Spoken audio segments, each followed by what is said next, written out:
Order situation. আরো যদি আমরা কনক্রিট ভাবে যাই, সেটা হচ্ছে আমাদের অ্যাডমিনিস্ট্রেটিভ রিফরমেশন হয় নাই।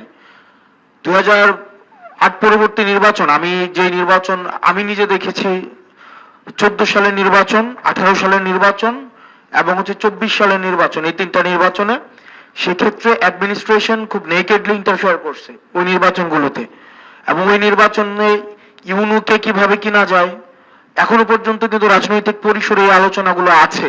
আমরা কিন্তু রাজনৈতিক পরিসরে যারা রাজনীতি করছেন, আমরা সহ ইনক্লুডিং আমরা কিন্তু আমরা ভাবি ইউনুটা আমার হবে কিনা, ডিসিটা আমার নিয়ন্ত্রণে থাকবে কিনা।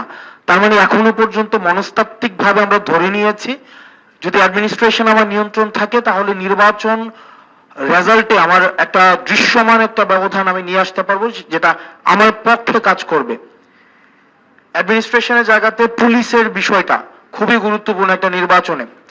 সেই জায়গায় দেখা যায় ওসি কে নিয়ন্ত্রণ আমরা করব কিভাবে, ওসিটা আমার হবে কিনা, এসপিটা আমার হবে কিনা, ডিআইজি রেঞ্জ আমার হবে কিনা, এই বিষয়গুলো কিন্তু রাজনৈতিক পরিসরে যারা রাজনীতি করছেন, আসন ভিত্তিক রাজনীতি করছেন, তারা ভোটার নিয়ে যতটা হচ্ছে ভোটারদেরকে কাছে টানার জন্য যত স্ট্র্যাটেজি অ্যাডপ্ট করছেন, একই সাথে সাথে অ্যাডমিনিস্ট্রেশনকে কিভাবে নিয়ন্ত্রণ করা যায় এই বিষয়গুলো নিয়ে কিন্তু কাজ করছেন, যেটা হওয়া উচিত ছিল না।